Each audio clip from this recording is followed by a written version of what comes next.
নবী আমার তামাম সাহাবীদেরকে ডেকে বলেছিল, বাবারা, ও বাবা সাহাবীরা, আজকের ফজরের নামাজের জামাতের ইমামতি আমি রাসূলুল্লাহ বাবা নিজে করব। আমার পিছনে সবাই তোমরা নামাজে দাঁড়িয়ে যাবে বাবা। কিন্তু আমি নবী তোমাদেরকে ঘোষণা দিয়ে দিলাম, ফজরের জামাত যখন শুরু হয়ে যাবে, মসজিদ নববীর দরওয়াজা জানালা সব বন্ধ করে দেবে। একটা দরজা যেন খোলা না থাকে, জানালা যেন খোলা না থাকে, সব বন্ধ করে তারপর জামাত শুরু। দরওয়াজা বাবা বন্ধ হয়ে যাবে, জানালা বন্ধ হয়ে যাবে। আমার নবীর পিছনে তামাম সাহাবী ইক্তেদা করেছেন। নবী আমার মসজিদে নববীতে আল্লাহ পাকের ফজরের নামাজ শুরু করেছেন। আল্লাহ পাকের নামাজে নবী আমার দাঁড়িয়ে দাঁড়িয়ে দাঁড়িয়ে দাঁড়িয়ে আল্লাহ পাকের পবিত্র জান্নাতি কোরআন তেলাওয়াত করে। আর রাসূলুল্লাহর জবানের কোরআন তেলাওয়াত আমার নবীর সাহাবী হযরত উমর ঘরে শুয়ে শুয়ে শুনতে পায়। নবী কোরআন তেলাওয়াত করছেন নামাজে। উমর বলেছিল, জান্নাত যখন পেয়ে গিয়েছি আর নামাজের দরকার নাই, সবাই নামাজ পড়তে এসেছে, উমর আসেনি। নবী যখন জামাতে নামাজ পড়ছেন, ইমামতি করছেন, কোরআন তেলাওয়াত করছে, রাসূলের মধুর কণ্ঠ উমরের কান পর্যন্ত ভেসে গিয়েছে। সুবহানাল্লাহ বলো, আর একটু জোরে বলো। উমর অবাক, তড়ি ঘড়ি উঠে বসলেন শোয়া থেকে, ঘুম থেকে। কি ব্যাপার, আমার নবীর কণ্ঠ, আমার নবীর জবানে তেলাওয়াত। ঘরে দরওয়াজা জানালা মারো খুলে দিয়েছেন। ডাইনে বামে সামনে ভিতরে চারিদিকে তাকাতাকি করে। আমার কোন সাথী ভাইরা ঘরে আছে কিনা, কোন সাথী ভাইরা রাস্তা আছে কিনা, চারিদিকে তাকাতাকি করে কাউকে দেখতে পায় না। মসজিদে নববীর দিকে ফলো করে। আমার নবী ফজরের নামাজের ইমামতি করে। তামাম সাহাবীরা নবীর পিছনে ইক্তেদা করে। হাহারে, গত রাতের অন্ধকারে আমি ওমর বলেছিলাম আর নামাজ পড়বো না, আর আমার নামাজের দরকার নাই। আল্লাহ আমাকে যখন জান্নাতি ঘোষণা করেছে, আল্লাহ আমাকে যখন জান্নাতি সার্টিফিকেট দিয়েছে, কিন্তু আমার নবী জামাতের ইমামতি করে। তামাম সাহাবীরা আমার নবীর পিছনে ইক্তেদা করে। আমি উমর হয়তো হতেই পারে, এটাও তো ঘটে যেতে পারে, নবীর জীবনের শেষ নামাজ ফজরের এটাই হতে পারে। হতে তো পারে।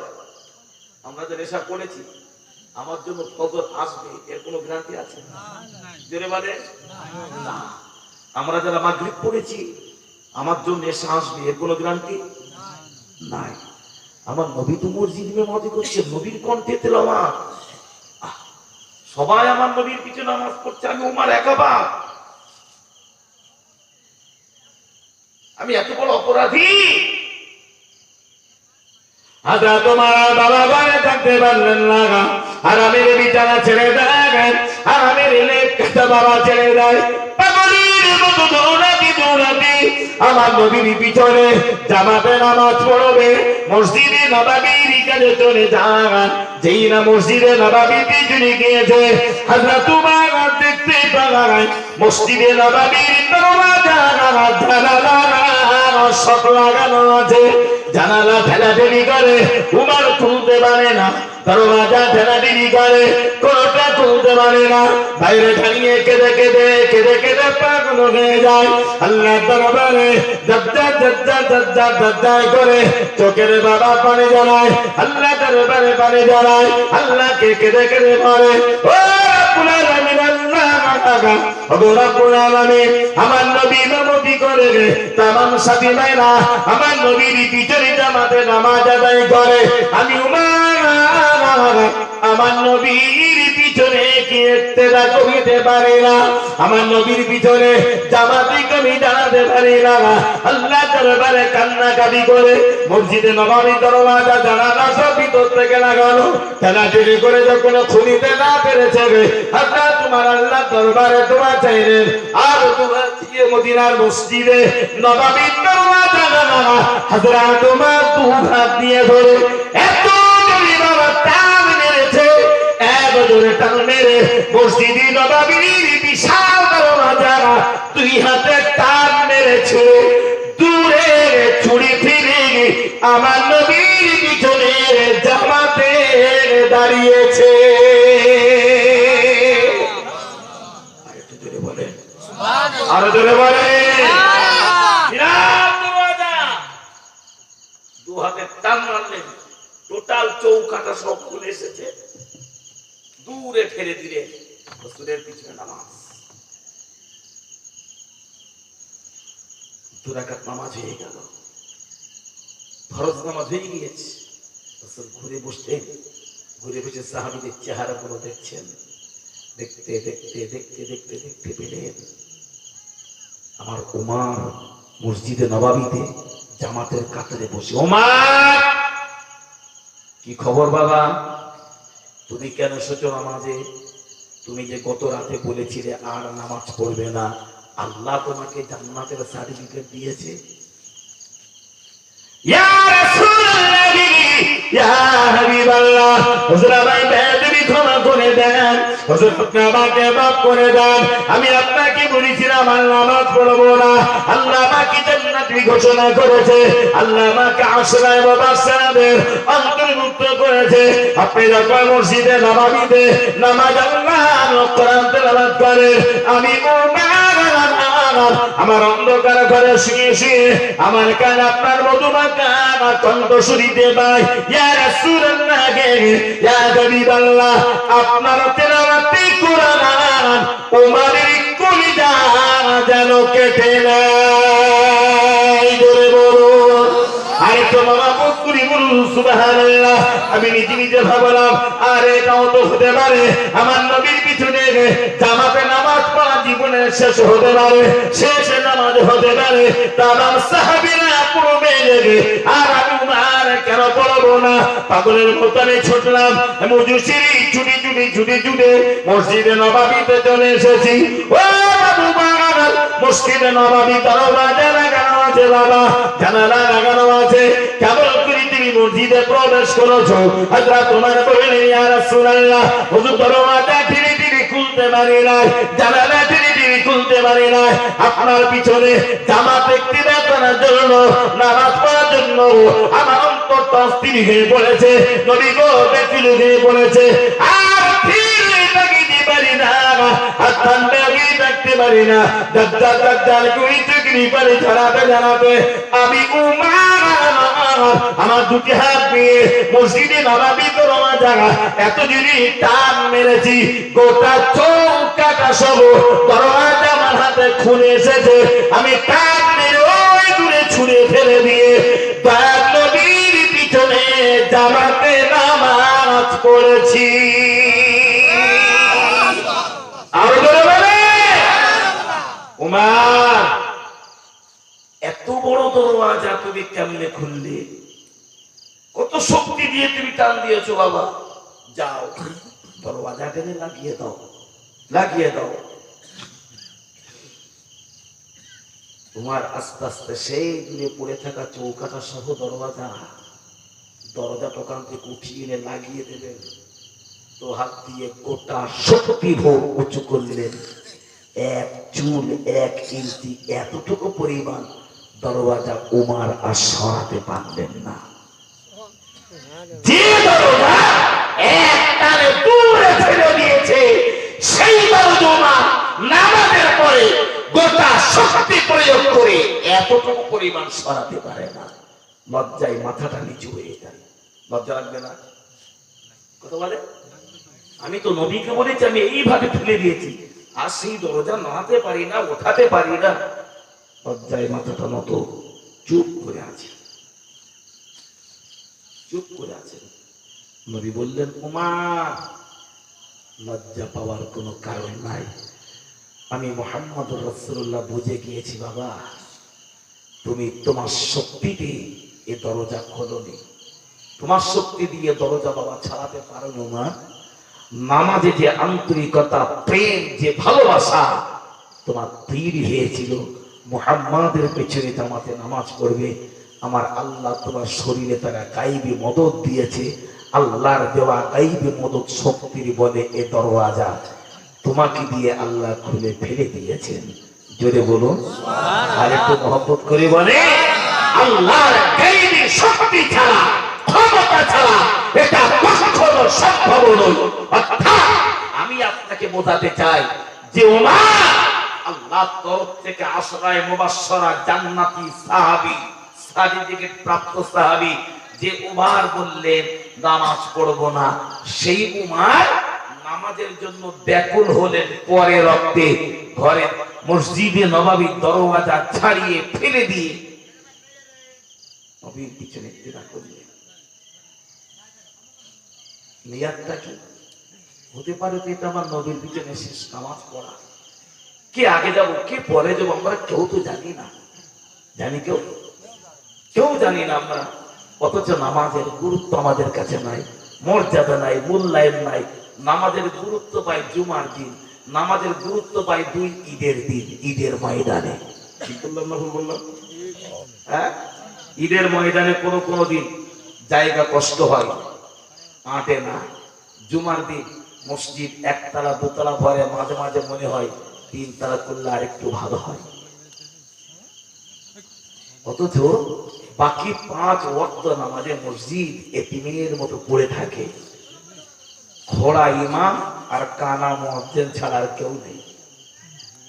কথা বলেন না কেন? এই ছাড়া আর কেউ নাই।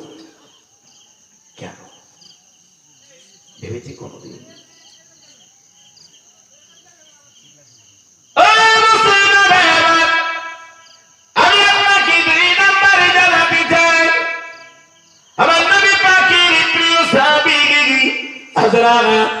আব্দুল্লাহ রাদিয়াল্লাহু তাআলা আনহু আমার নবীর অত্যন্ত গরীব সাহাবী, অসহায় সাহাবী। তার সাহাবীরা প্রতি 5 ওয়াক্ত নামাজ আমার নবীর পিছনে জামাত আদায় করে। ফজর, যোহর, আসর, মাগরিব, ইশা হযরত আব্দুল্লাহর পিছনে, আমার নবীর পিছনে জামাতে বাবা নামাজ আদায় করে। অথচ দেখতে বাবা জানায় নবী সাহাবী হযরত আব্দুল্লাহ আমার নবীর পিছনে প্রতিদিন ফজরের নামাজ পড়ে। নামাজ আনতে আমার নবী আল্লাহ দরবারে দোয়া চান, আল্লাহ দরবারে চোখের পানি ঝরান, আল্লাহ দরবারে কান্নাকাটি করেন। অথচ আল্লাহ পাকের দরবারে হাত উঠিয়ে জাজ্জার করে চোখের পানি ঝরায়। আমার নবী সাহাবী হযরত আব্দুল্লাহ আমার নবীর সাথে দোয়া না করে 2 রাকাত নামাজ পড়ে সালাম ফিরিয়ে ঘরের পথে রওনা হয়ে যায়। প্রতিদিন 4 ওয়াক্ত নামাজ রাসূলের পিছনে পড়ে, নবীর সাথে দোয়া করেন, কান্নাকাটি করেন। শুধু ব্যতিক্রম ফজরের নামাজে নবীর পিছনে জামাতে নামাজ পড়ে, তবে দোয়া না করে চলে যায়। আর ফজরের নামাজ একদম শেষ কাতারে বসে। কয়েকজন সাহাবীরা কয়েকদিন ধরে ব্যাপারটা ফলো করলেন যে আমাদের একজন সাথী আব্দুল্লাহ নামাজ পড়তে আসে, কিন্তু ফজরের নামাজে দোয়া না করে ঘরে চলে যায়। ব্যাপারটা কি? আমার নবী দরবারে বাবা সাহাবীরা নালিশ করেছে, ইয়া রাসূলুল্লাহ, ইয়া হাবিবাল্লাহ, হুজুর আপনার অবস্থা বিগি ফজরের নামাজ আসে, জামাতে নামাজ আদায় করে, তবে নামাজ আদায় করে দোয়া না করে চলে যায়। আপনার সাথে হাত ফজরের নামাজ অন্ত ওঠায় না, আল্লাহ দরবারে কাঁদে না। আমার নবীর কাছে নালিশ করেছে।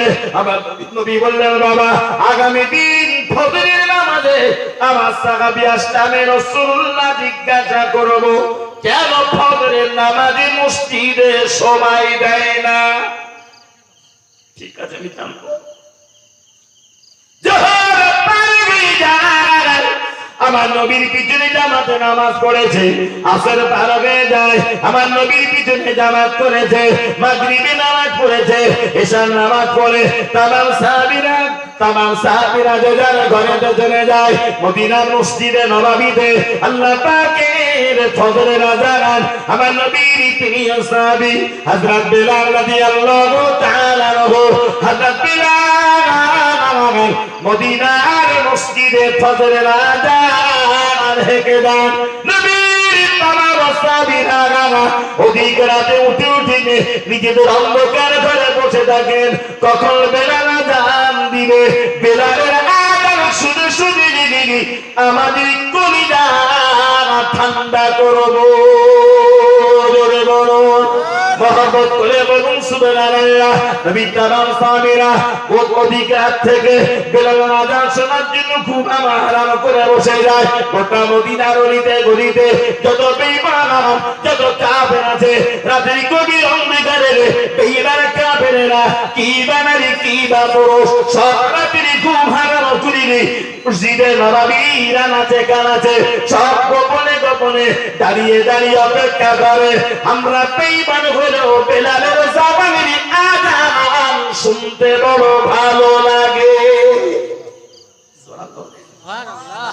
ফজরের আযান শোনার জন্য মসজিদে নববীতে কাফেররা কোনায় কোনায় দাঁড়ায়, আর ফজরের আযান যখন শুরু হয় মুসলমানেরা তখন তাদের ল্যাপ তাদের কম্বল কোন একটা কিছু কানের উপর দিয়ে চেপে দেয়, আযানের আওয়াজটা যেন কান পর্যন্ত না যায়। কথা বলেন না কেন? ঠিক বললাম না ভুল বললাম? জোড়গাছা গ্রাম যে মসজিদ আমি বসেছিলাম পাশেই মসজিদ, এই মসজিদের উন্নতি কল্পে তো অনেক টাকা দিয়েছেন। মসজিদে যা জায়গা আছে আমি মোটামুটি একটা আন্দাজ করে বলছি, যে কটা কাতার আছে আনুমানিক 70-75 জন হয়তো একটা জামাতে নামাজ পড়তে পারে। ধরে নেন 70 জন মানুষ ওই মসজিদে একসাথে নামাজ পড়তে পারবে জামাতে। ইমাম সাহেব ভালো বলবেন 5 ওয়াক্ত নামাজে মুসল্লি কত ভাই?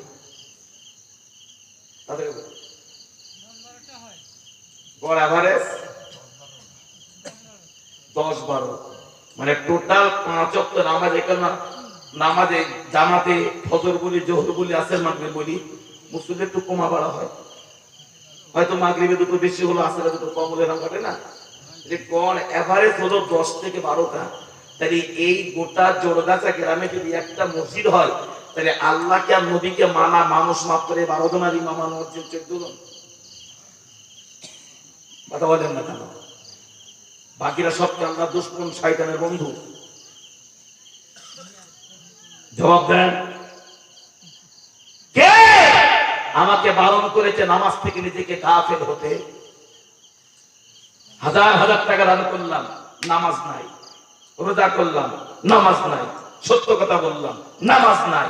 হজ করলাম, নামাজ নাই। মিলাদ দিলাম, নামাজ নাই। ধর্মসভা দিলাম, নামাজ নাই। বাড়ি কোরআন তেলাওয়াতের খতম করালাম, নামাজ নাই। কি নামাজ আমারে এই সব কাজগুলো? কথা বলেন, আছে কোনো দাম? কোনো দাম নাই, কোনো মর্যাদা নাই। 5 লক্ষ টাকা দান করলাম, অবশ্যই দান করা ভালো, খারাপ বলছি না। 5 লক্ষ টাকা দান করার তুলনায় খালেস অন্তরে 1 ওয়াক্ত নামাজ আল্লাহর কাছে বেশি প্রিয়। সুবহানাল্লাহ দিলে বলে। তাই বলে দেন, এটা ভাববেন না তাহলে দান না করে শুধু নামাজই পড়ে যাবে। তাই বলুন দিন দেখি দান বাদ দেন, সব করে নামাজ পড়েন, টাকা দেবে আল্লাহ। বিশ্বাস হয় আমার কথা? এই কথা বলেন না কেন? আমার কথা বিশ্বাস হয়? হ্যাঁ, আমাদের দক্ষিণ 24 পরগনা ক্যানিং থানা, ওই ক্যানিং থানাতে একটা নদী আছে, নদীটার নাম হলো মাতলা নদী। মাতলা খুব চওড়া নদী। মাতলা নদী মানে পানি এত উন্মাদ, নদীটার নামই মাতলা হয়ে গেল। তো কত মানুষ হজ করতে যায়, হজের সময় হজে যান, একজন মানুষ না কাঁদছেন, গরিব অসহায়, আল্লাহ নবীর দেশের মেহমান সবাই হয়, আমার ইচ্ছা হয় টাকা নাই, পয়সা নাই, অর্থ সম্পদ কিচ্ছু নাই, কিন্তু মনটা বারবার নবীর দেশে যেতে চায়। কেটে কেটে পাগল। হাজিরা সব যখন ঘর থেকে বার হয়ে যাচ্ছেন, সব ঘর থেকে বার হয়ে যাচ্ছে, নদীর ধারে দাঁড়িয়ে দাঁড়িয়ে কাঁদছেন। হাজিদের চেহারা দেখে, কি খবর ভাই তোমার এখানে? পাগল। আচ্ছা ঠিক আছে, ওদিকে ফলো দেন, নামার দিকে ফলো করুন। নদীর ধারে দাঁড়িয়ে কাঁদছে, আল্লাহ সবাই হজে চলে যায়, আমার মনটা নবীর দেশে পড়ে আছে, আমার যাওয়ার টাকা নাই। আমি যদি আপনার নবীর দেশে নাই যেতে পারলাম অর্থের অভাবে, আমার জীবনের কি দাম আছে? আল্লাহ আমার জীবনটা নদীর পানিতেই বিলীন করে দিতে চাই, এই জীবন আর দুনিয়াতে রাখতে চাই না বলেই মাতনা নদীতে ঝাঁপ মারলেন। ইন্তেকাল হবে, মারা যাবে, ঝাঁপ মেরেছে। আল্লাহর কি কুদরতি কারিশমা, আল্লাহর কি দয়া, নদীতে ঝাঁপ মারলেন। ডুব মেরে, মানে উপর থেকে লাফ মেরেছে, মানে একটু পানির তলায় যাবে না, জোরে ঠেলে উঠেছেন। ঠেলে উঠেই দেখে আল্লাহর কাবায় দাঁড়িয়ে আছে। জোরে বলে, আল্লাহর কাবায় দাঁড়িয়ে আছে। টাকা লাগে? সব নামাজ তৈরি হন, মসজিদের জন্য 1 টাকা লাগবে না, টাকা আল্লাহর ফেরেশতারা দিয়ে দেবে ইনশাআল্লাহ। হাজার দলিল আছে তা।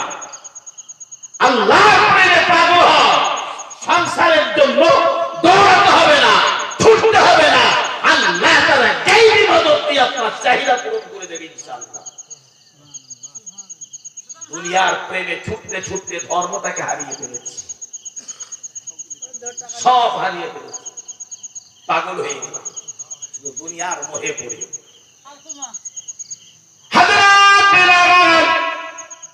মদিনার মসজিদে নববীতে আল্লাহ পাকের ফজরের আযান রেখে দিয়েছে। নবীর তামাম সাহাবীরা আমার নবীর পিছনে জামাতে নামাজ আদায় করবে।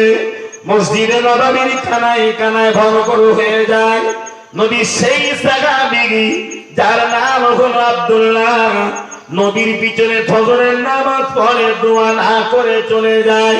তিনিও বাবা হাজির হয়েছে, একেবারে জামাতের কাতারের শেষে তিনি দাঁড়িয়েছেন। নবী আবার যারা শুরু করেন পূর্বে তামাম সাহাবীদেরকে ফলো করে বললেন, ও বাবা সাহাবীরা, বাবারা, আমি রাসূলুল্লাহ তোমাদেরকে ঘোষণা করে দিলাম, ফজরের নামাজ অন্তরে কেউ বাবা চলে যাবে না, সকলেই মসজিদে একটু বসে যাবে। সবাইকে বললেন একটু বসে দিও বাবা, কেউ চলে যাব না। নবীর আদেশ সাহাবীরা মানবে না, নবী বলেছেন বসতে হবে। আল্লাহ পাকের ফজরের নামাজ মদিনা মসজিদে নববীতে বাবা আদায় করেছে। 2 রাকাত ফজরের নামাজ আদায় হয়ে যায়। নবী আমার সাহাবীর দিকে ঘুরে বসলেন, আর সাহাবীর দিকে ঘুরে বসেছে তামাম সাহাবীরা আমার নবীর চেহারার দিকে অবাক হয়ে তাকিয়ে আছে। আমার নবী চেহারার দিকে তাকিয়ে আছে। সেই হযরত আব্দুল্লাহ সাহাবী আমার নবী চেহারার দিকে তাকিয়ে আছে। নবী গোটা মসজিদে নববী একবার ফলো করলেন, নিজের চোখ দিয়ে দেখে নিয়ে বললেন, ও বাবা আব্দুল্লাহ, কোথায় আছো বাবা আব্দুল্লাহ? পিছনের কাতেন উঠে দাঁড়ালেন, লাব্বাইক ইয়া রাসূলুল্লাহ। হযরত আলী হাজির, এদিকে এসো বাবা, এদিকে এসো। কাছে থাকলেন, সমস্ত কাতার অতিক্রম করে টুক টুক টুক টুক করে আমার নবীর কাছে এসেছেন। পাশে বসো বাবা। হযরত আব্দুল্লাহ আমার নবীর পাশে বসলেন। নবী আমার পিঠের উপর হাত বুলাই আর বলছেন, আব্দুল্লাহ, দুনিয়া তোমাকে এতটা গ্রাস করেছে, এতটাই তুমি দুনিয়ার মোহে পড়েছো, একটু সময় দিলে তো দোয়া করা যায়, মসজিদে তো ফজরের নামাজ আনতে একটু সময় দেওয়া যায়, যেই সালাম ফেরানো হয় অমনি ঘরেতে চলে যাও, নামাজে এত অনীহা। আমি মুহাম্মদ সাল্লাল্লাহু আলাইহি ওয়াসাল্লাম এখনো হায়াতে আছি, আমি থাকতে যদি এতটা অনীহা হয়, আমার পরে কি করবে বাবা? খুব মার্জিত করে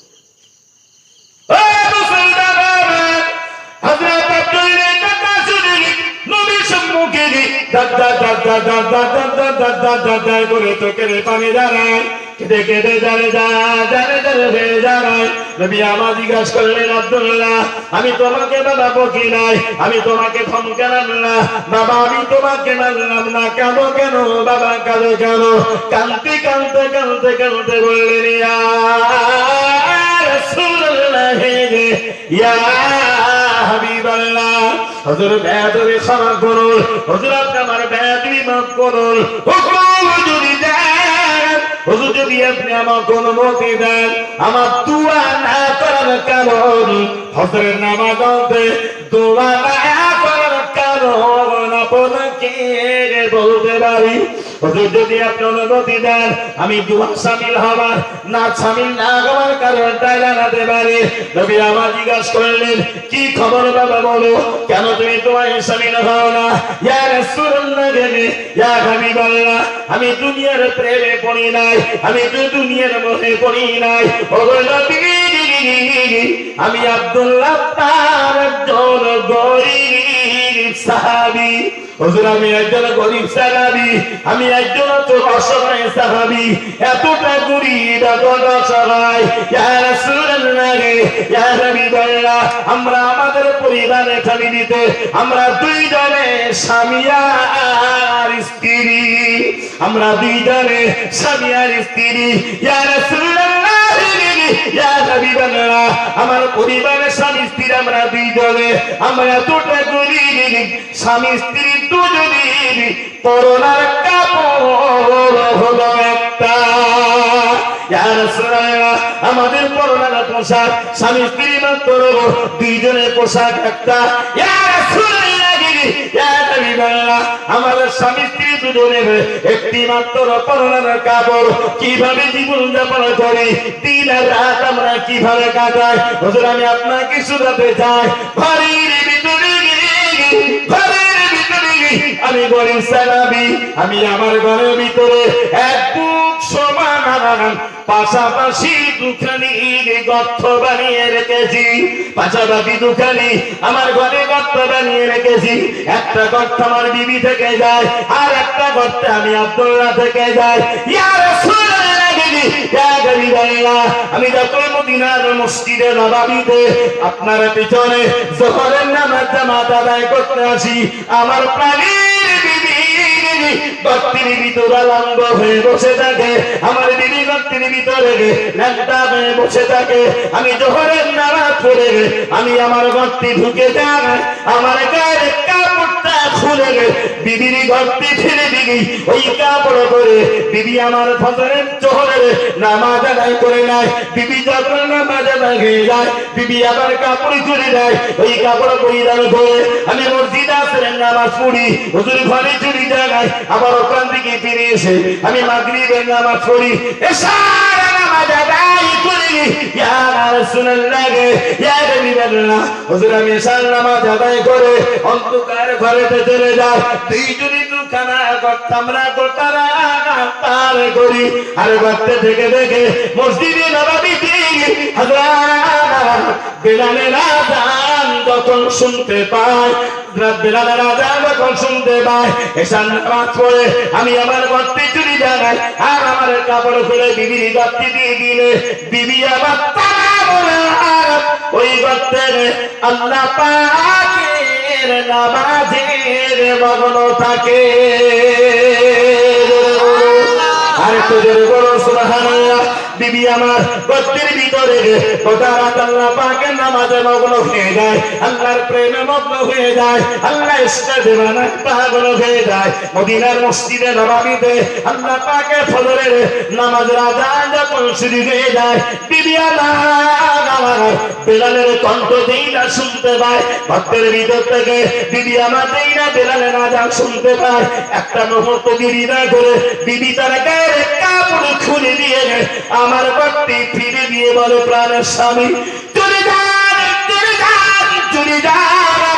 আর দেরি করবে না অপেক্ষা করবে না চলে যান মসজিদে নববীতে চলে যান সোনার নবী মুহাম্মদ রাসূলুল্লাহ সাল্লাল্লাহু আলাইহি ওয়াসাল্লাম আমার নবী মসজিদে নববীতে নামাজের জামাতে ইমামতি করবে আমার নবীর পিছনে নামাজের ইমামের জামাতে শরীক হয়ে যায় আমার নবীর পিছনে ইক্তিদা করুন আমার নবীর পিছনে আল্লাহ পাকের ফজরের নামাজ আদায় করুন আমি আমার বিবিকে রেখে বলি ওগো বিবি আল্লাহ ফজরের নামাজ আগে তুমি আদায় করে নাও বিবি তখন আমায় বলে আমার ফজরের নামাজ আদায় করতে গেলে নবীর পিছনে নামাজ পড়া না হয়তো আপনার দেরি হয়ে যাবে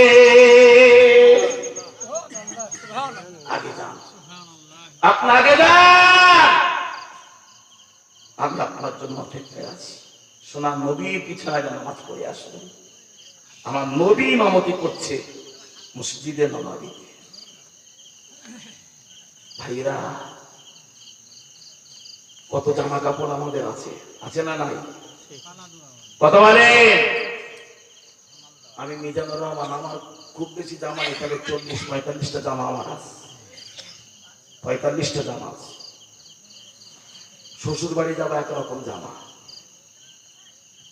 দুলাবার বাড়ি যাবো আর একরকম জামা বাজার করতে যাব হাট করতে যাব আর একরকম জামা মাঠে বেড়াতে যাব আর একরকম জামা মাহফিল করতে যাব আর একরকম জামা খেলাধুলা করতে যাব আর একরকম জামা ঠিক বলছি না ভুল বলছি সবাই মিলে বলেন না কেন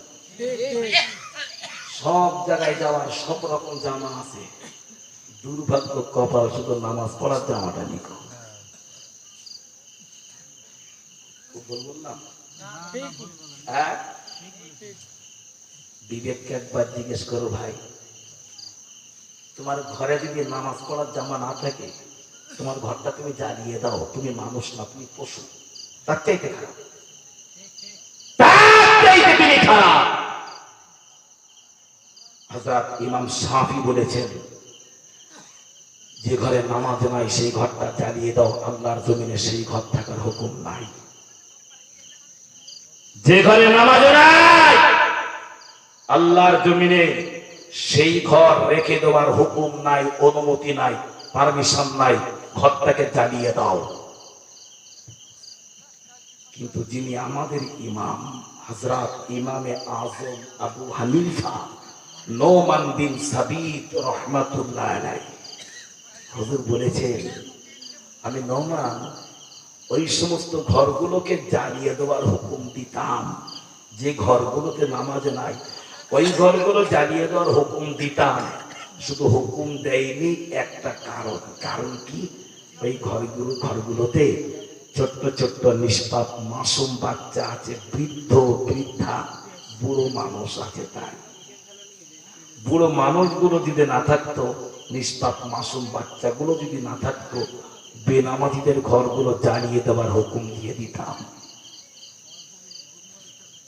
আমার কথা কিছু বলে গেল বলে মনে হয় হ্যাঁ করোনা একটা বিরাট ভাইরাস না করোনা করোনার চাইতে বেশি ভাইরাস বেরাম আছে আপনি জানেন করোনা যত বড় ভাইরাস হাজার গুণে বড় ভাইরাস হলো বেনামাজি আপনি বলতে পারেন তার মানে কথায় কথা বেড়ে যায় হযরত ইমাম আযম আবু হানিফা রাহমাতুল্লাহ আলাইহি ওই রাস্তায় দাঁড়িয়ে আছেন আমাদের যিনি ইমাম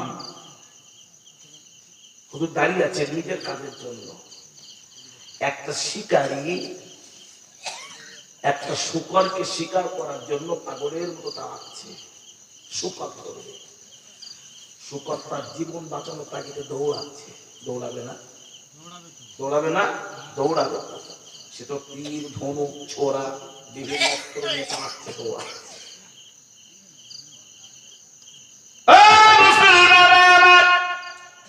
শিকারী যখন শিকার করতে গেছে শুকর আর শুকর নিজের জীবন বাঁচানোর জন্য পাগলের মতো রাস্তায় দৌড়ায় আর দৌড়াতে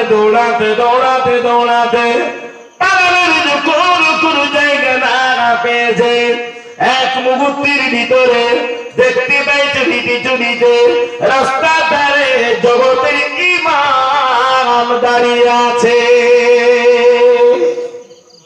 আল্লাহ পাকের দয়া, আল্লাহর কি কুদরতি কারিশমা, এক মুহূর্তের ভিতরে দেখতে পাওয়া যায় আল্লাহ পাকের হুকুমে লেগে ওই সুপারের জবান খুলে যায়।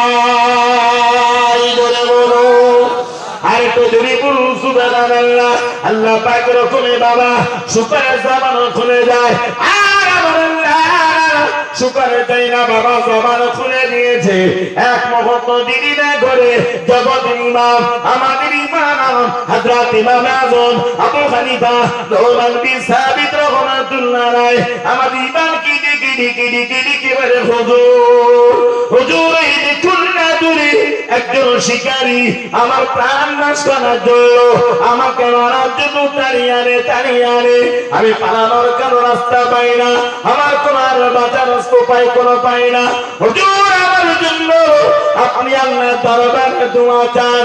আমাদের ইমামের কাছে দোয়া চায় একজন শুকর, আমাদের ইমাম আবু হানিফার কাছে দোয়া চায় বাবা একজন শুকর। হুজুর আমার জন্য আল্লাহর দরবারে দোয়া চান আমার আল্লাহ যেন আপনার দোয়ার বরকতে আমার মতো শুকরকে মানুষ বানিয়ে দেয়। হুজুর আমার জন্য দোয়া চান, আল্লাহ আপনার দোয়াকে বিফলে দেবে না, মাহরুম করবে না। আপনি দোয়া চাইলে আল্লাহ আমাকে মানুষ বানাবে। কেন বলছে হুজুর আমার আল্লাহ এক মুহূর্ত যদি আমার রূপটাকে পরিবর্তন করে দেয়, ওই শিকারের হাত থেকে আমি বেঁচে যাব। শুকরটা গেল কই, অথচ আমি রূপ পরিবর্তন করে এখানেই দাঁড়িয়ে থাকবো। বুঝে আসি না আমার কথা? না রাগ করছেন আপনারা? রাগ করছেন কি? হযরত ইমাম আযম আবু হানিফা রাহমাতুল্লাহ আলাইহি বলেছেন, এই শুকর আল্লাহর দরবারে আমি যদি দোয়া চাই, যদি আল্লাহ দয়া যদি হয়, হয়তো আল্লাহ তোকে মানুষ বানাতে পারে। আল্লাহ পারবে না? পারবে না? পারবে। আল্লাহর কাছে তোর জন্য দোয়া চাইলে হয়তো আল্লাহ তোকে মানুষ বানাতে পারে, সেটা আল্লাহর দয়ার উপরে। কিন্তু আল্লাহ তো মানুষের জন্য নামাজকে ফরজ করেছে, ঠিক না বল? কথা বলে আল্লাহ মানুষের জন্য নামাজকে ফরজ করেছে, কুকুরের জন্য না, মানুষের জন্য নামাজ ফরজ করেছে, বিড়ালের জন্য না। আল্লাহ মানুষের জন্য নামাজকে ফরজ করেছে, শুকরের জন্য না। আল্লাহ দরবারে দোয়া চাইলে হয়তো আমার আল্লাহ থেকে মানুষ বানাতে পারে, ওটা আল্লাহ দেয় উপরে। কিন্তু আমার আল্লাহ তো মানুষের জন্য নামাজ ফরজ করেছে, তুই তো নামাজ পড়বি না। কেননা তোর মূল চরিত্র আকৃতি হলো তুই তো শুকর, তুই তো নামাজ পড়বি না।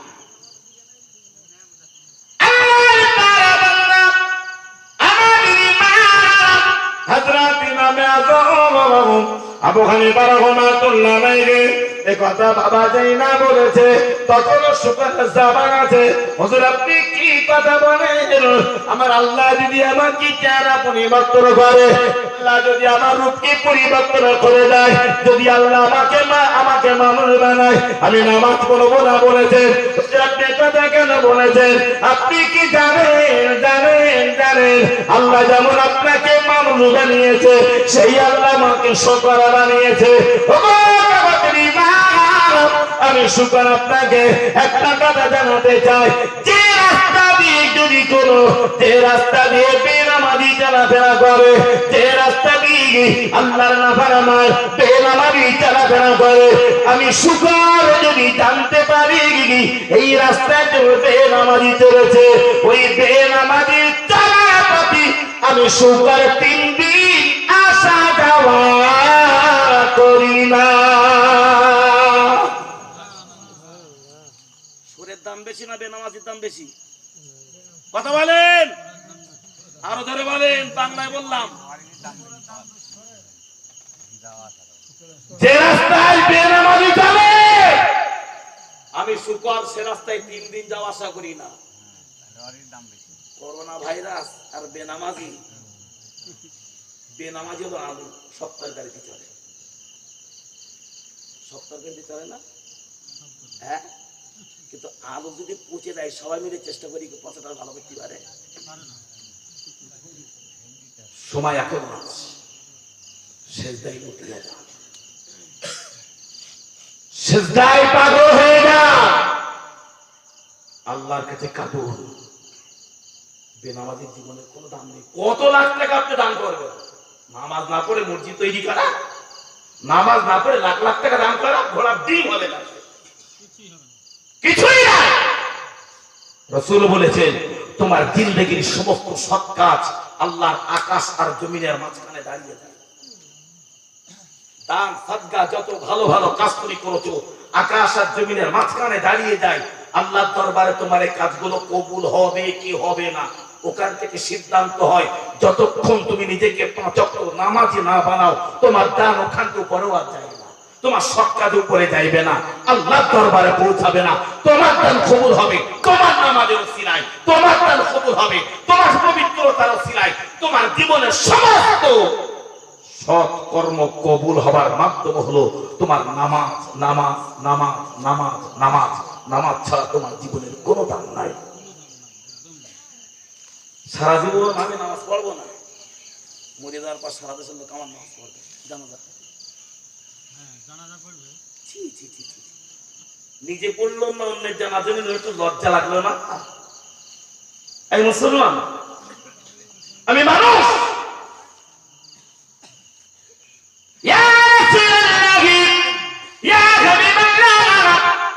আমি যখন ফজরের নামাজে চলে আসি আমার প্রাণের বিবি আমার ঘরের ভিতরে এক ভোক্সমান দোকানা গর্ত বানানো আছে।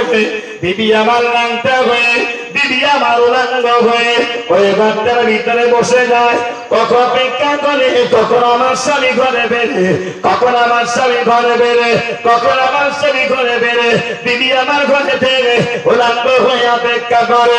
আমি আপনার পিছনে ওই কাপড় পরিধান করে মদিনার মসজিদে নববীতে আল্লাহ পাকের ফজরের ফরজ নামাজ আদায় করি।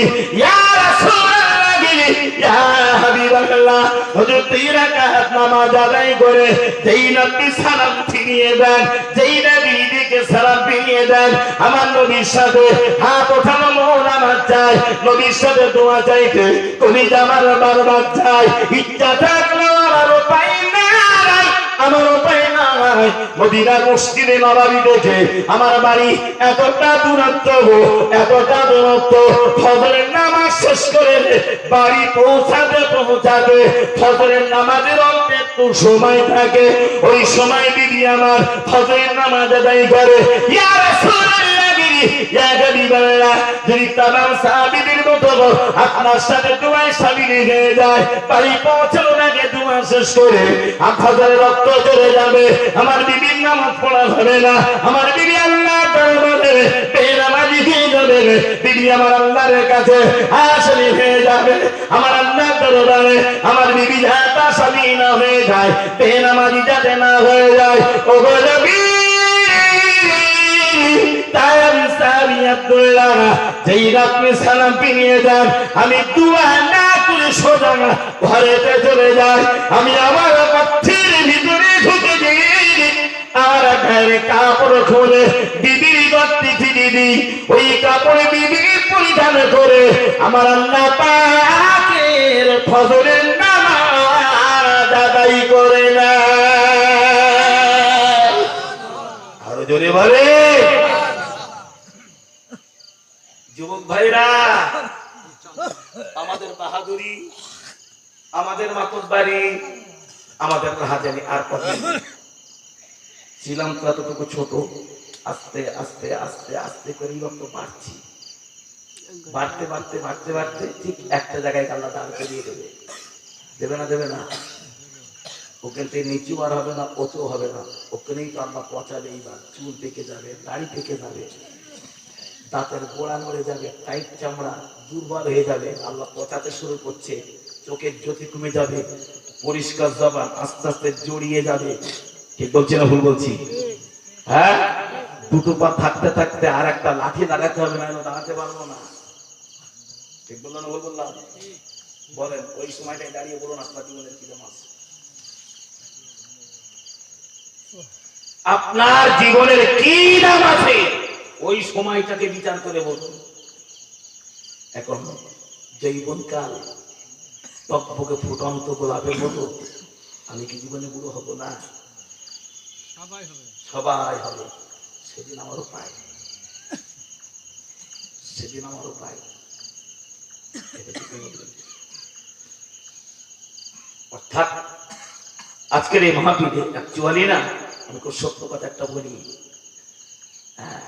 এটা কি গ্রাম? জোড়গাছা না? জোড়গাছা গ্রাম। এখান থেকে মানে 5-6 বছর কম বেশি হতে পারে। একবার একটা দাওয়াত করেছিল কে একজন মাদ্রাসা না কোথায় একটা দাওয়াত করেছিল।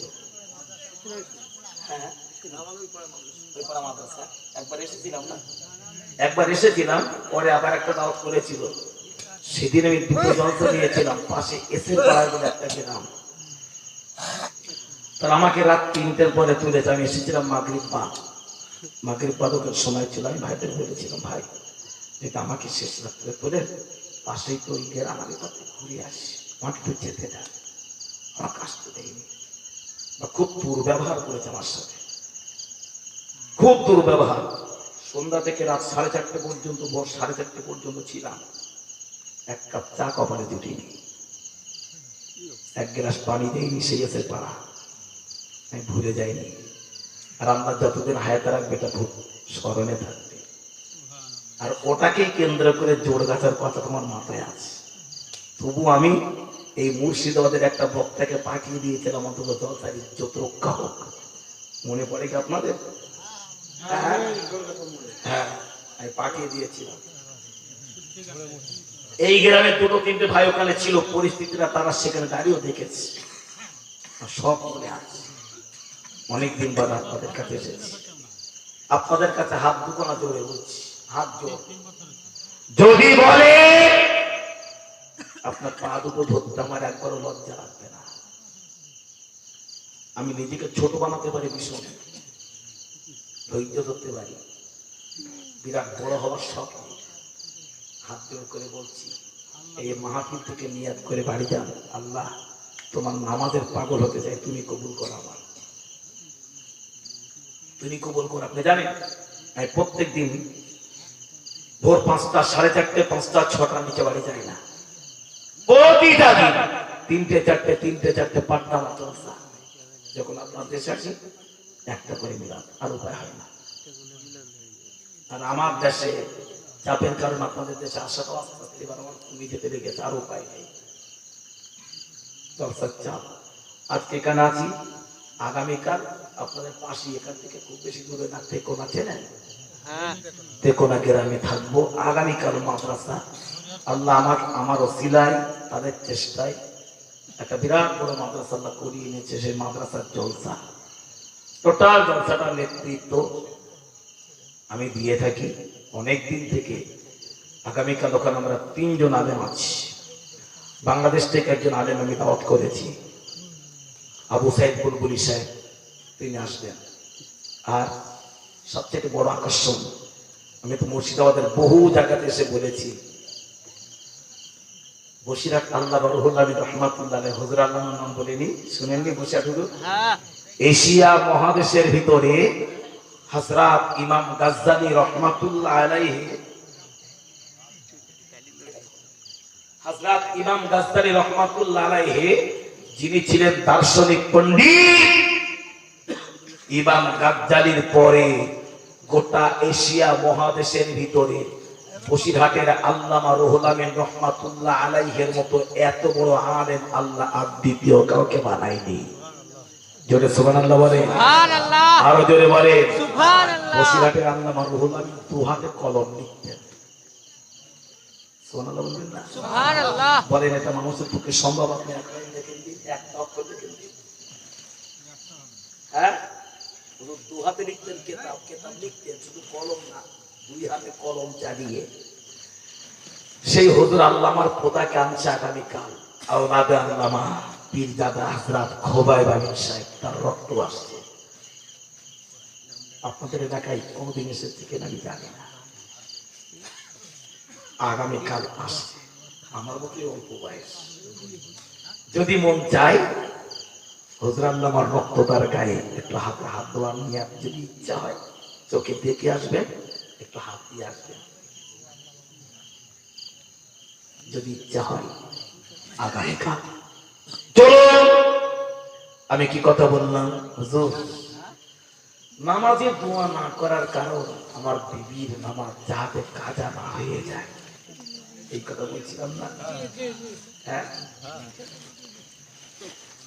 নামাজের কি গুরুত্ব নবী সাহাবীরা দিয়েছে,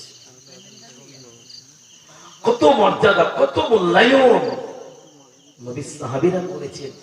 এর পরেও নবী সাহাবীরা জীবনে এক ওয়াক্ত নামাজ অবহেলা চোখে দেখেনি, কাজা করেনি। কষ্ট, কত কষ্ট। নবীর কোন কোন সাহাবী ছিল জানেন, তাদের অভাব 5 ওয়াক্ত নামাজ পড়েছে নবীর সাহাবী, দোকানে হাত নেই, দুটো পা নেই, পাও নাই, হাতও নাই, ছোট্ট একটা কাটুরি নিজের বগলের সাথে পিঠে বেঁধে রেখেছে। মসজিদে নামাজ পড়তে যেতেন, রাস্তায় গড়িয়ে গড়িয়ে গড়িয়ে গড়িয়ে, তাও জীবনে নামাজ কাজা করেনি। জোরে বলে আরো জোরে বলে, সম্ভব কি করে এটা মানুষের পক্ষে? হাত নাই, পা নাই, বলের মতো গড়িয়ে গড়িয়ে যেতে। কোথায় যাবে? আমার নবীর সাথে নামাজ পড়তে যায়, একক তো নামাজ কাজা নেই। তুমি কিসের স্বার্থে নামাজ কাজা করো ভাই? তোমার স্বার্থটা বলো, কিসের কারণ? তোমার নামাজে তোমার কাজে অলসতা নেই, নামাজে কেন অলসতা? তোমার সংসারে অলসতা নেই, নামাজে কেন অলসতা? এক প্রান্ত থেকে আরেক প্রান্তে যাওয়ার, তাতেও তোমার কোনো অলসতা নেই, নামাজে কেন অলসতা? তোমার ঘুমে তো কোনো অলসতা নেই, নামাজে কেন অলসতা? হাজার হাজার টাকা অন্যায় পথে নষ্ট করা, তাতেও তোমার কোনো অলসতা নেই, নামাজে কেন অলসতা? রাগ করছে না আমার কথাগুলো শুনে? আমি এইভাবে অনেকদিন আপনাদের কাছে কথা বলি, আর এই কথাগুলো যে আমি বলবো তার আমিও জানতাম না। আল্লাহ বলাচ্ছেন, আল্লাহ বলাচ্ছেন দুরূদ শরীফ, আল্লাহুম্মা সাল্লি আলা সাইয়্যিদিনা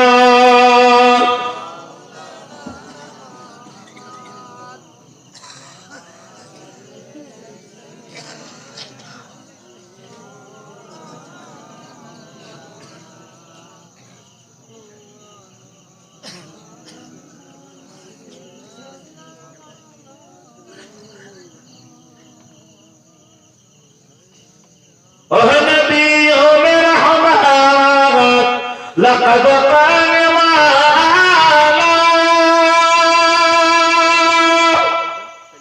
مراد غریب کی برنا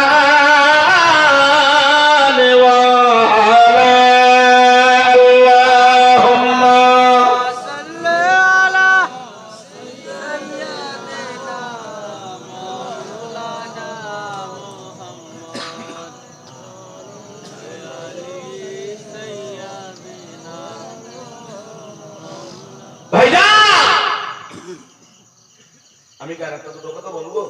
বলেন বলেন না, আপনারা শেষ করলে ভালো হয়। হ্যাঁ, আপনারা কষ্ট পাবেন না তো? না, সবাই মিলে বলছেন কি? হ্যাঁ, আলহামদুলিল্লাহ। সবাই আমরা মানুষ, কষ্টের শরীর, একটু বিশ্রাম তো করতে হয়, বিশ্রাম করাটাও ইবাদত, তাই না? বিশ্রাম করাটাও ইবাদত। ইমানদারের জন্য ঘুমটা ইবাদত, আল্লাহ প্রেমিকের ঘুম ওটাও ইবাদত। একজন আম মানুষ মানে সাধারণ মানুষ, রাসূল বলেছেন একজন সাধারণ মানুষ গোটা রাত ধরে নফল নামাজ পড়বে, আর একজন আলেম গোটা রাত ধরে ঘুমাবে। ওই মানুষটার নফল নামাজ পড়ে যতটা নেকি জোগাড় করবে, একজন আলেম গোটা রাত ঘুমিয়ে আল্লাহ তার চাইতে 10 গুণ বেশি নেকি দেবে। আল্লাহর প্রেমে পাগল। আল্লাহকে চিনুন, আল্লাহকে জানুন, আল্লাহকে বুঝুন কে আমার আল্লাহ আর আমি। ও মুসলমান আমার নবী, আপনার নবী আখিরি পয়গম্বর নূর নবী মুহাম্মদ রাসূলুল্লাহ সাল্লাল্লাহু আলাইহি ওয়াসাল্লাম নবী আমার নবী জন সাহাবায়ে কেরাম রাদিয়াল্লাহু তাআলা আলাইহিম আজমাইন হুজুররা ছিল। আমার নবীর প্রেমে তারা কত পাগল হয়েছিল, নবীর ইশকে দেওয়ানায় তারা কত পাগল। মদিনার মসজিদে নববীতে ইশার নামাজ পড়তে নবী আমার হযরত বেলালকে ডেকে বললেন, ও বাবা বেলাল, বাবা বেলাল, ও বাবা বেলাল, আমি রাসূলুল্লাহ তোমাকে বাবা ঘোষণা দিয়ে দিলাম, আগামীকাল মদিনার মসজিদে ফজরের আযান বাবা হেঁকে দিবে। একটু সকাল সকাল আল্লাহ পাকের ফজরের নামাজের আযান হেঁকে দিবে, কেননা আমি রাসূলুল্লাহ ফজরের নামাজের পর তোমাদেরকে জিহাদের ময়দানের হুকুম জারি করব। আল্লাহ দ্বীন প্রতিষ্ঠার জন্য জিহাদে যেতে হবে, ফজরের নামাজ আদায় করবে আর নামাজ পড়ে জিহাদে যেতে হবে। রাসূল তোমাদেরকে সিদ্ধান্ত করব কে কোন কাজ করবে, ময়দানে কে কি করবে না করবে।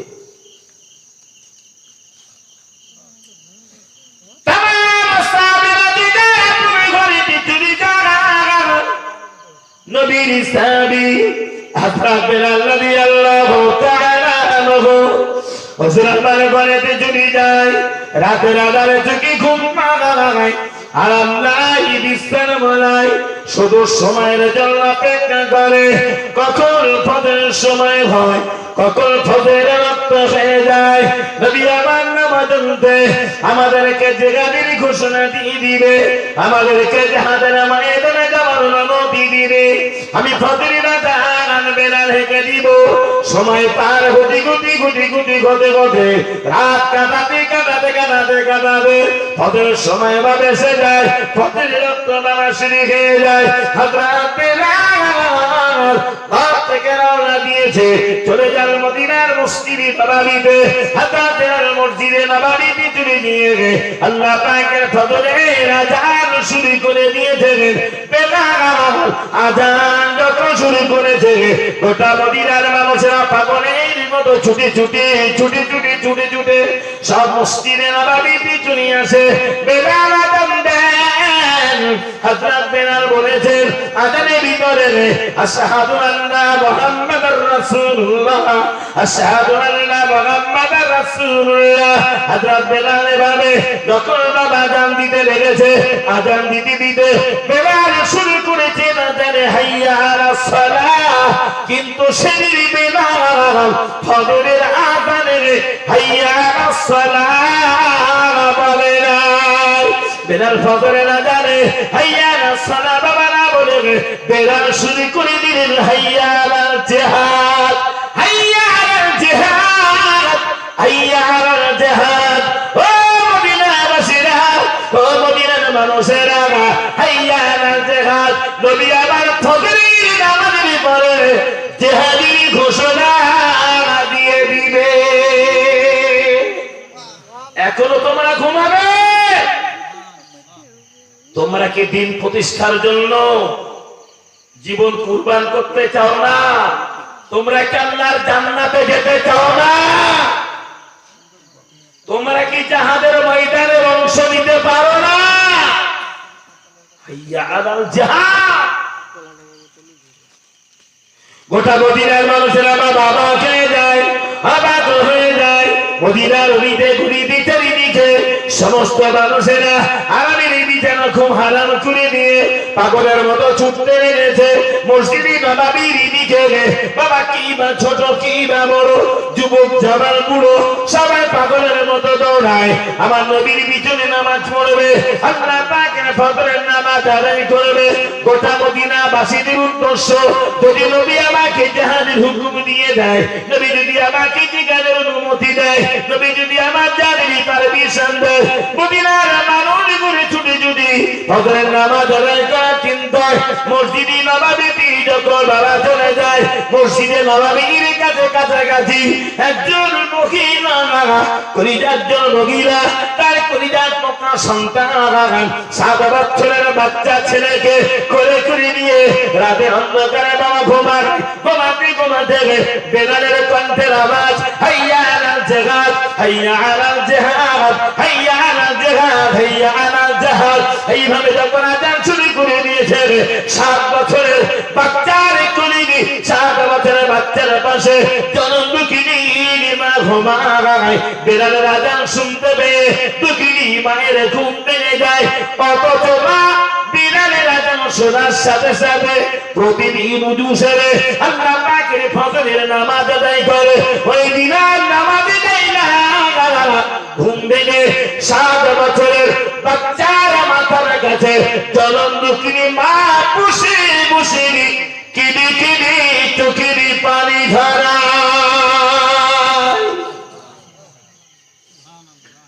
ওযু করতে যায় না, নামাজ পড়তে যায় না, বিলালের আযান শুনে ঘুমন্ত বাচ্চার মাথার কাছে বসে বসে কাঁদছে, অঝর নয়নে চোখের পানি। মায়ের কান্নার আওয়াজে ছোট্ট বাচ্চা, 7 বছর মানে কত বড় সে, ছোট্ট বাচ্চা, মায়ের কান্নার আওয়াজে বাচ্চা ছেলেটার ঘুম ভেঙে যায়। দেখলেন মা কাঁদছে।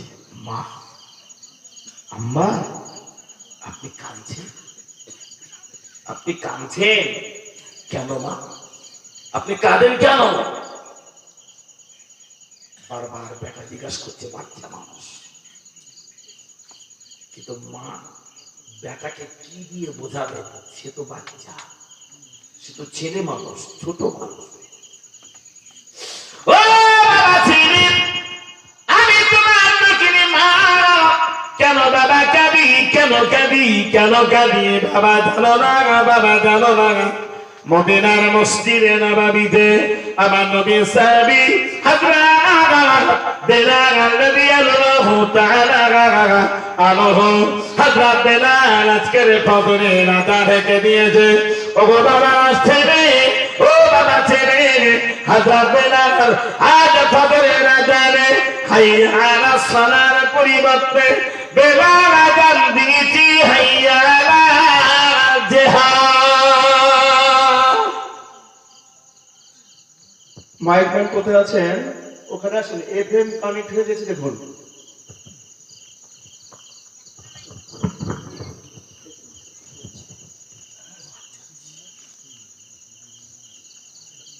মাইকোনা ভাই কি আছেন? অপারেটর কি আছেন? আপনার মেশিনের ধারে আসুন, দেখুন কি সমস্যা হচ্ছে। চলুন। কি বললাম? মা তার বাচ্চা ছেলেকে বলছে, বাবা আজকের বেলাল মসজিদে নববীতে আযান দিয়েছে হাইয়া আলাল জিহাদ, অর্থাৎ জিহাদের সারা আযানের ভিতর দিয়ে সারা জাগিয়েছে গোটা মদিনাবাসীকে, গোটা মদিনার মানুষকে।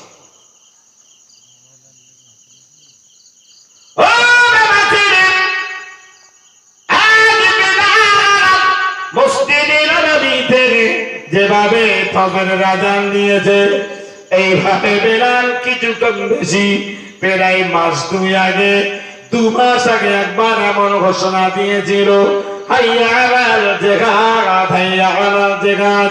ও বাবা ছেলে, হযরত বেলাল যখন বলেছিল হাইয়া আলাল জিহাদ, গোটা মদিনার মানুষেরা আরামের বিছানা ছেড়ে দিয়ে পাগলের মতো ছোটে ছোটে মসজিদে নববীতে চলে যায়। আমার নবীর পিছনে জামাতে নামাজ আদায় করে, আর নবী চালাচ্ছে আর ওদিকে তাকিয়ে আছে, অবাক নয়। যদি নবী একটা বার আমাকে জিহাদের ময়দানে যাবার অনুমতি দেন, নবী যদি আমাকে পারমিশন দেন, আল্লাহ কোরআনে বলেছেন, আমার আল্লাহ কোরআনে বলেছে, অত জাহিদুনা ফি সাবিলিল্লাহি বিআমওয়ালিকুম ওয়া আনফুসিকুম যালিকুম খায়রুল লাকুম ইন কুনতুম মুমিনিন। আমার আল্লাহ যারা আমি আল্লাহ আর ইসলামের জন্য তুমি তোমার অর্থ দাও, তুমি তোমার সম্পদ দাও, মাল বার্তা দিয়ে দাও আমার দিন প্রতিষ্ঠার জন্য। তাতে যদি দিন প্রতিষ্ঠা করা অসম্ভব হয়ে যায়, আমি আল্লাহ আমার দিনের জন্য তোমরা তোমাদের জীবনটা দিয়ে দাও। ভালোবাসা সেদিন সে সময় ছিল, আজকে আর জীবন দিতে হয় না। আল্লাহর প্রেমে পাগল হওয়ার অনেক পন্থা আল্লাহ দেখিয়ে দিয়েছে। জীবন দিতে হবে না, আল্লাহর দিনকে তামাম পৃথিবীতে আমার আল্লাহ স্বাধীন করেছেন, ঠিক না বল? স্বাধীন আমার আল্লাহ প্রতিষ্ঠিত করে দিয়েছে। ও বাবা ছেলে, 2 মাস আগে যেদিন বেলাল বলেছিল হাইয়া আলাল জিহাদ, তোমার বাবা আর আমি তোমার মা এক বিছানায় শুয়েছিলাম, আরামের বিছানায় শুয়েছিলাম। বেলালের কণ্ঠে আমার ঘুম ভেঙে যায়। ওই ঘুম চোখে উঠে এক মুহূর্ত দেরি না করে ঘরের ভিতর থেকে তলোয়ার বার করেছি। ও বাবা ছিলি, ঘর থেকে তলোয়ার বার করে আমি তোমার মা তোমার বাবাকে রেখে বলেছিলাম উঠুন উঠুন প্রাণের স্বামী উঠুন। ওই দেখুন না বেলাল কেমন বেলা যায়, বেলাল জিহাদের জন্য ডেকেছে আর আপনি কেমন করে ঘুমান। আমি তোমার বাবা বিবি হয়ে স্বামীর গাতে উলাঙ্গ তলোয়ার দিয়ে পাঠিয়ে দিয়েছিলাম আল্লাহ দিন প্রতিষ্ঠার জন্য, আল্লাহর দিন প্রতিষ্ঠার জন্য তোমার সাথে বাবা পাঠিয়ে দিয়েছিলাম। তোমার আব্বা জান আমার হাতে দেওয়া তলোয়ার নিয়ে মসজিদে নববীতে চলে যায়, আল্লাহ পাকের ফজরের নামাজ আদায় করে নেয়। নবী আমার যেখানে পারমিশন নিয়েছে, তোমার আব্বা জান আমার দেওয়া তলোয়ার নিয়ে জিহাদের ময়দানে চলে যায় বেঈমান কাফেরদের বিরুদ্ধে। জিহাদ করিতে করিতে করিতে করিতে অসংখ্য বেঈমান কাফেরগুলোকে জাহান্নামে বানিয়ে দিয়ে তোমার আব্বা জান শহীদ হয়ে যায়। ও বাবা ছিলি, তোমার বাবা শহীদ হয়ে যায়, আল্লাহ পাকে জান্নাতি হয়েছে, আল্লাহ জান্নাতে বাবা চলে গিয়েছে। 2 মাস পূর্বে তোমার আব্বা জান ইন্তেকাল হয়েছে, শহীদ হয়েছে, মারা গিয়েছে। আর বাবা ঘরে ফেরে নাই, ফেরে নাই, ফেরে নাই, ফেরে নাই। 2 মাস পূর্বে বেলাল যেভাবে বাবা জান দিয়েছিল, আজকে একই কায়দায় বেলাল আজান দিয়েছে। আর বেলালের আজান শুনে গোটা মদিনার গলিতে গলিতে ছেলে ছোকরা যুবক জওয়ান সব পাগলের মতো দৌড়ায়, বুড়ো মানুষগুলো পাগলের মতো দৌড়ায়। আমার নবীর পিছনে জামাতে নামাজ পড়বো, যদি নবী একটা যদি একটা বাচ্চাদের পারমিশন আমাদেরকে দিয়ে যায়, ময়দানে যাওয়ার হুকুম অনুমতি যদি আমাদেরকে দিয়ে যায়, ও মুসলমান জন্ম দুঃখিনী মা 7 বছরের বাচ্চাকে দেখে রেখে বললেন বাবা আজকের এই গোটা প্রতিটা ভক্তকে জিহাদের ময়দানে যাওয়ার জন্য ছোট বড় মানুষগুলো ছুটে ছুটে যায়। আমার ঘর থেকে নবীর ডাকে জিহাদের ময়দানে যাওয়ার কেউ হলো না। সব ঘর থেকে যায় বাবা, আমি কাউকে পাঠাতে পারলাম না, কেউ নাই।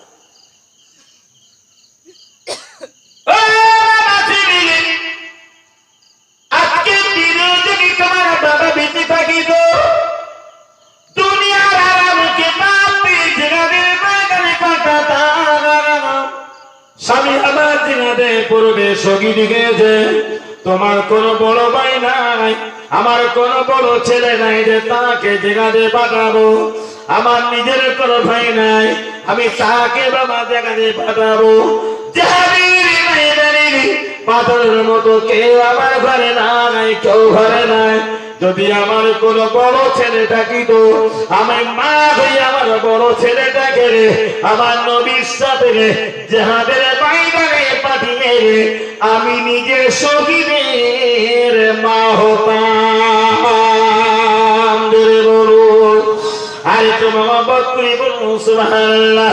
2 মাস পূর্বে যেমন শহীদের বিবি হয়েছি, আজকে আমার কোন বড় ছেলে থাকলে আমার বেটাকে পাঠিয়ে আল্লাহ দরবারে বাবা শহীদের মা হতাম। কেউ নাই, কেউ নাই, কেউ নাই। বেটার সাথে মা এমন কথা যখন বলেছে, 7 বছরের বাচ্চা মাকে ডেকে বলে, আম্মা আম্মা জান, আপনার জীবনের তামান্না, আপনার জীবনের বড় আশা, আপনার জীবনের বড় ইচ্ছা, আপনি শহীদের মা হতে চান। যাবার মতো কেউ নাই মা, যাবার মতো কেউ নাই। আপনি শহীদের মা হতে চান, এটা আপনার জীবনের বড় আশা। আমি আপনার 7 বছরের বেটা, মা আপনি আমাকে কোলে কোলে নিয়ে চলুন, আমার নবী দরবারে, আমার নবী দরবারে নিয়ে চলুন, মসজিদে নববীতে নিয়ে চলুন। আমি কথা দিলাম, এই 7 বছরের বাচ্চা আমি নিজে শহীদ হয়ে আপনাকে শহীদের মা বানিয়ে দেব। জোরে বলে আপনাদের সুবহানাল্লাহ জিকির গান শেষ করলে ভালো হয়। হচ্ছে না তো সুবহানাল্লাহ, তুই এলাটে এলাটে ভাই।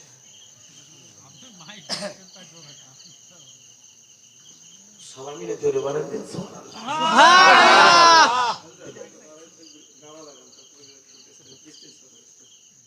আরেকটু জোরে বলেন সুবহানাল্লাহ। আল্লাহ তো বলাই তো আমাকে ভালোই দিয়েছে। আমি তো প্রতিদিন বকতেছি, তারপর আমার বলো আমার কি কষ্ট হচ্ছে বলা, আমার কষ্ট অনুভব করছেন। খুব জোর করে কতগুলো আল্লাহ পার করছে, আমার পক্ষে তো সম্ভব নয়। তারপরও আমি এত চেঁচিয়ে বলছি, আমার আল্লাহকে একবার কি একটু কলিজা করে সবাই মিলে ডাকতে পারি না? একবার তাকবীর দেন দিন না, আরে তাকবীর, আল্লাহু আকবার। কি সুন্দর এতক্ষণ সবাই মিলে ফাঁকি মেরেছে, তাই না? এতক্ষণ তো ফাঁকি মারলাম, কি হবে তাই? আরেকবার বলেন নারে তাকবীর। আলহামদুলিল্লাহ, আল্লাহ কবুল করেন, বলেন আমিন। আরো জোরে বলেন আমিন। কষ্ট পেলেন নাকি আপনারা? রাগ করছেন? চলো আর 2-5 মিনিট আর বেশি কষ্ট দেবো না, শেষ কথা দেখা যায়।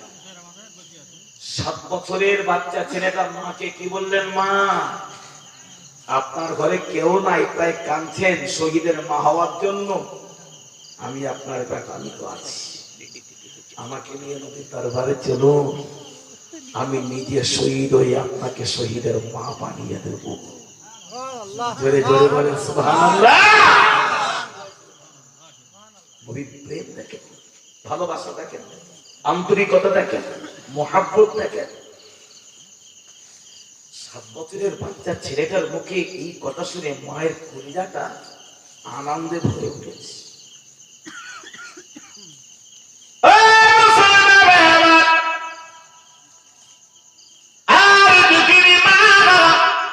একটা বকত দেরি না করে উজু করে না, উজু সেরে আল্লাহ পাকে ফজরের নামাজ আদায় করেছে।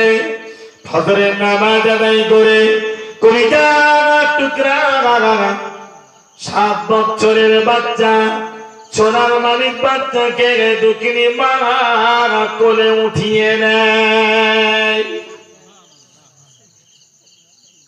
আমার বাচ্চাটাকে জাহাজের ময়দানে পাঠায়, আমার বাচ্চা যেন শহীদ হয়ে যায়। কি মায়ে, কি মায়ে, বুঝা গেল না? প্রত্যেকটা নারী জাতির পেটে আল্লাহ বাচ্চা তৈরি করে একটা ফার্মা দিয়েছে, আছে না নাই? আপনার যে ইটভাটা, ইটভাটা ইট তৈরি করে, যেটা যেটা দিয়ে ইট তৈরি করে কি বলে ওটা? ফার্মা। আর ফার্মা বলে ডাইস। প্রতিটা নারীর পেটে ডাইস আছে। ডাইসটা যদি দেখে দেয়, ইট কি সোজা হবে? জোরে বলে ডাইস যদি দেখে দেয়, তাহলে ইট সোজা হবে না। মা যদি দেখে দেয়, বাচ্চা কি ভালো হবে? বললাম বৃক্ষ তোমার নাম কি, ফলে পরিচয়।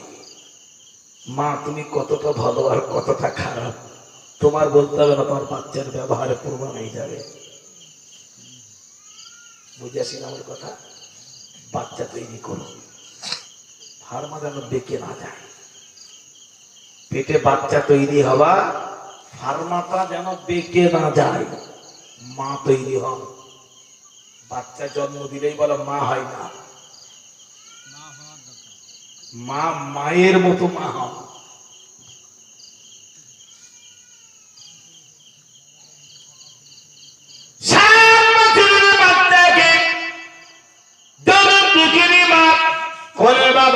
নিয়েছে গোটা মদিনার মানুষেরা পাগলের মতো ছুটে ছুটে ছুটে ছুটে মসজিদে নববীর সম্মুখে হাজির হয়ে জায়গায়। আর জনম দক্ষিণী মা 7 বছরের বেটাকে বাবা করে নিয়ে গুটি গুটি চলতে চলতে সকলের মতো মসজিদে নববীর সামনে হাজির হয়। নবী আমার মদিনার মসজিদে নববীতে তামাম সাহাবী তথা মদিনাবাসীদেরকে নিয়ে আল্লাহ পাকের ফজরের নামাজ আদায় করলেন। নবী আমার ইমামতি করেছে, ফজরের নামাজ আদায় হয়ে যায়। ও মুসলমানেরা, আল্লাহ পাকের ফজরের নামাজ হয়ে যায়। নামাজ আনতে নবী আমার হযরত আবু বকরকে ডাকলেন, বাবা আবু বকর এদিকে এসো। ও বাবু মার দিকে এসো, বাবার দিকে এসো। হযরত আবু বকর চলে আসে, হযরত ওমর চলে আসে। লাব্বাইক ইয়া রাসূলুল্লাহ।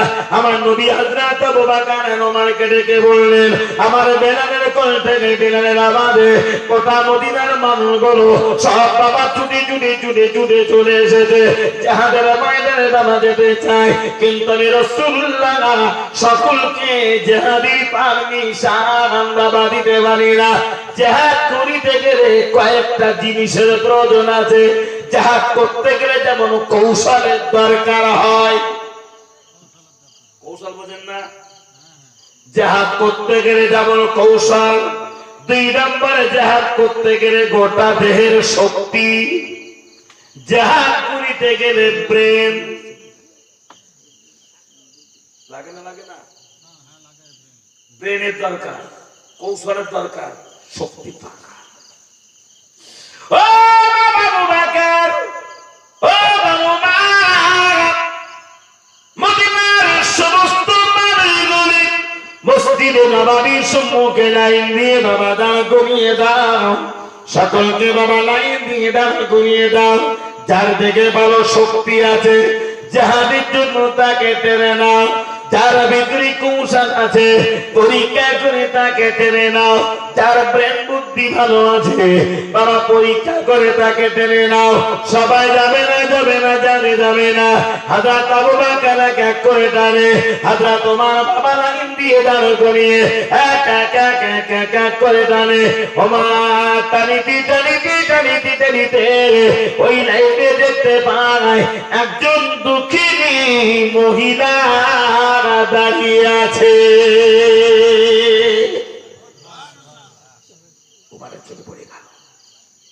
কি খবর? আপনি এলাই না কেন?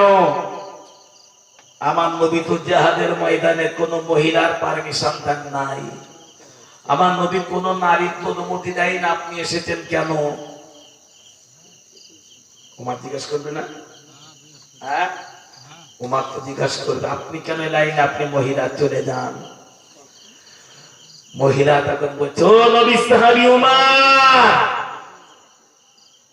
আমি জিহাদ করতে আসিনি, আমি যোদ্ধা নই। যোদ্ধা যদি দেখতে চাও আমার কোলের দিকে তাকাও। সুবহানাল্লাহ বাড়ি দিয়ে বলবেন নাকি? জোরে বলে। আমি নিজে যোদ্ধা নই, আমি জিহাদ করতে আসিনি। যোদ্ধা যদি দেখতে চাও মহিলার কোলের দিকে তাকাও। 7 বছরের বাচ্চা। জোর আওয়াজে বলেন সুবহানাল্লাহ।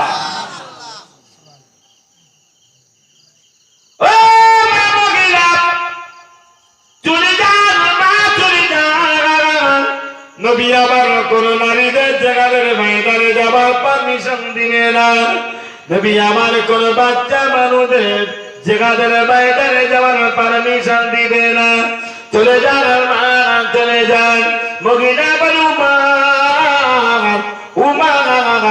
এসেছি যখন আমার নবীর দরবারে আগে গন্তব্যে পৌঁছাতে চাই আমার নবীর সাথে দুটি কথা বলতে চাই হযরত তোমার মহিলাকে বাবা লাইনে দাঁড় করাতে চাই না আজ লাইনে বাবা রাখতে চাই না ও ভাই যখন না মহিলার কোলে যাত 7 বছরের বাচ্চা উমারকে দেখে বললেন নবী সাহাবী উমার আমি আমার মায়ের কোলে এসেছি মা আমাকে কোলে করে এনেছে বয়স আমার হলো মাত্র 7 বছর আমার মায়ের জীবনে বড় আশা মায়ের জীবনে বড় তামান্না আমার মায়ের জীবনে ইচ্ছা আমার মা শহীদের মা হতে চায় আল্লাহর কাছে মর্যাদা পেয়ে যাবে আল্লাহ দরবারে সম্মান পেয়ে যাবে নবী দরবার মদিনার মসজিদে নববীতে যখন এসেছি আমার নবীর সাথে কথা না বলে ফিরে যাব না আরো জোরে নাই তুমি আপনি ফিরাতে চান যাব না রাসূলের সাথে যতক্ষণ কথা না বলবো আমি বাচ্চা ততক্ষণ ফিরবো না আমার নবীর কর্মগোচর হলে নবী শুনতে পেলেন ওমর কি খবর বাবা হুজুর এই দেখুন অবস্থা কি বাবা একজন মহিলা ছোট্ট বাচ্চা কোলে করছে হাতের ময়দানে যাওয়ার জন্য এসেছে দেখুন লাইন থেকে ফিরে যেতে চায় না নবী বললেন এদিকে পাঠিয়ে দাও এদিকে এসো মা এসে দিকে এসো আমার নবী ডাকলেন কি খবর মা আমি মুহাম্মদ রাসূলুল্লাহ কোন মহিলাকে তো আমি নবী তো কোন মহিলাকে জিহাদের ময়দানে যেতে বলতে পারি না আমি জিহাদের ময়দানে যাব না 2 মাস আগে আমার স্বামী শহীদ হয়েছে আমি একজন শহীদের বিবি আজকে ফজরের আযান দিয়েছে বেলাল হাইয়া আলাল জিহাদ আমি যেমন শহীদের বিবি হয়েছি আমি একটু শহীদের মা হতে চাই সুবহানাল্লাহ আমি শহীদের মা হতে চাই আমার কোলের দেখুন 7 বছরের বাচ্চা আমার এই বাচ্চাটাকে জিহাদের জন্য আপনি নেন বাচ্চাটাকে নেন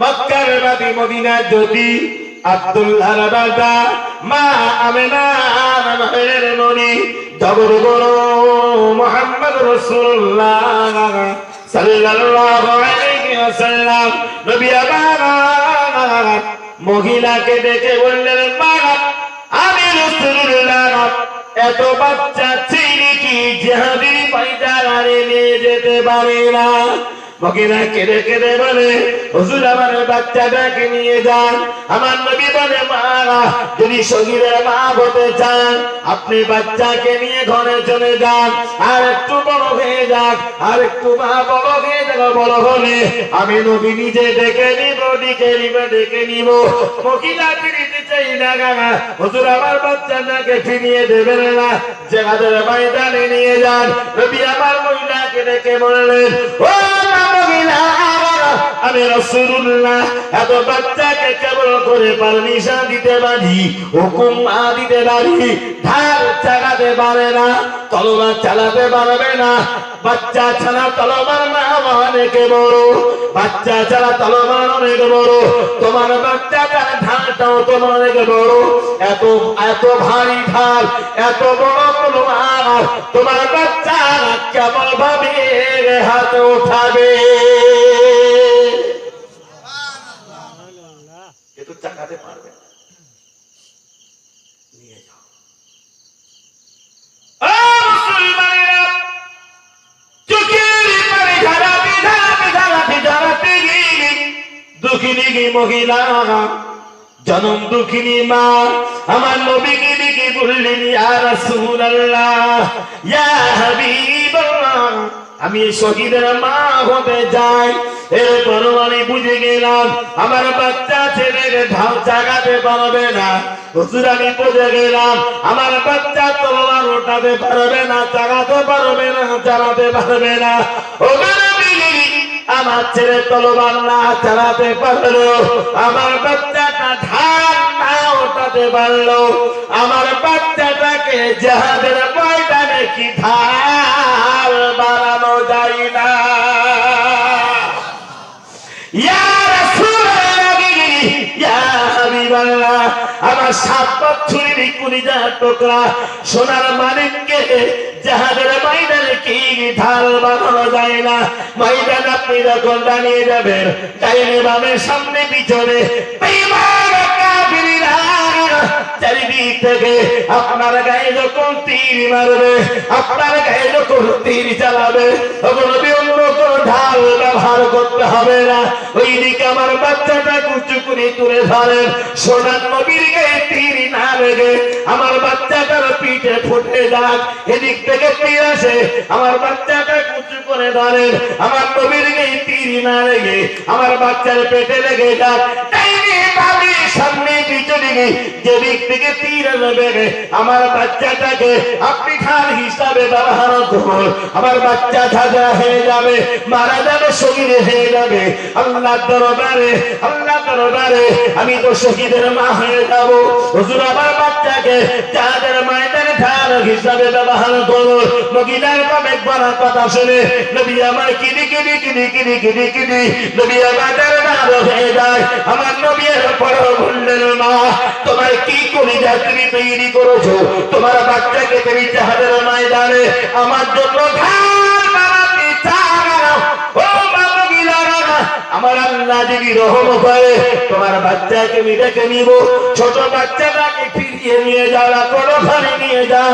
নবী যখন অনুমতি না দেয়, নবী যখন পারমিশন না দেয়, হাকিমের দামাই রব্বুল আলামিন আমার আল্লাহ তার রহমতের ফেরেশতারা হযরত রূহুল আমিন জিবরাইল আলাইহিস সালাম আমার আল্লাহ জিবরাইলকে ডাকলেন, জিবরাইল চলে যা, চলে যা, চলে যা, আমার নবীর দরবারে চলে যা।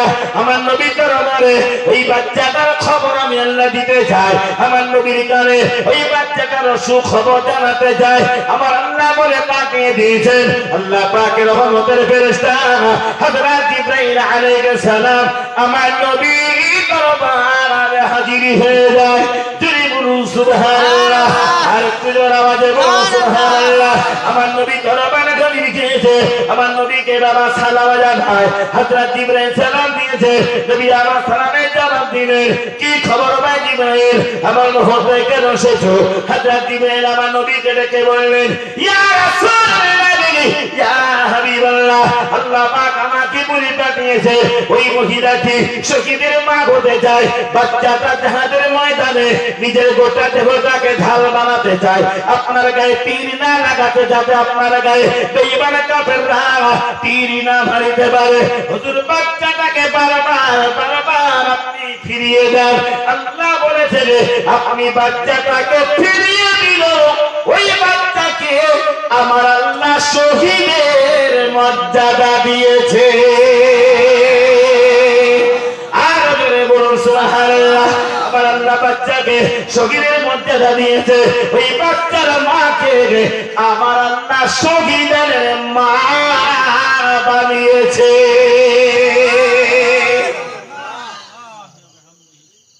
মা তৈরি হন, মা তৈরি হন। বাচ্চা তৈরি করার জন্য কষ্ট হবে না। বাপার মাতারা গার্জিয়ান, বাচ্চা তৈরি করা লাগবে না, আপনি নিজে তৈরি হন। আপনার আখলাকের আদর্শে বাচ্চা অটোমেটিক তৈরি হবে। আর আমি যদি উচ্ছৃঙ্খল হই, উদ্ভট হই, হাজার চেষ্টা করো, ও বাচ্চা দেখা বাচ্চা শুরু হবে না, সম্ভব নয়। নিজে তৈরি হন, এমনি বাচ্চা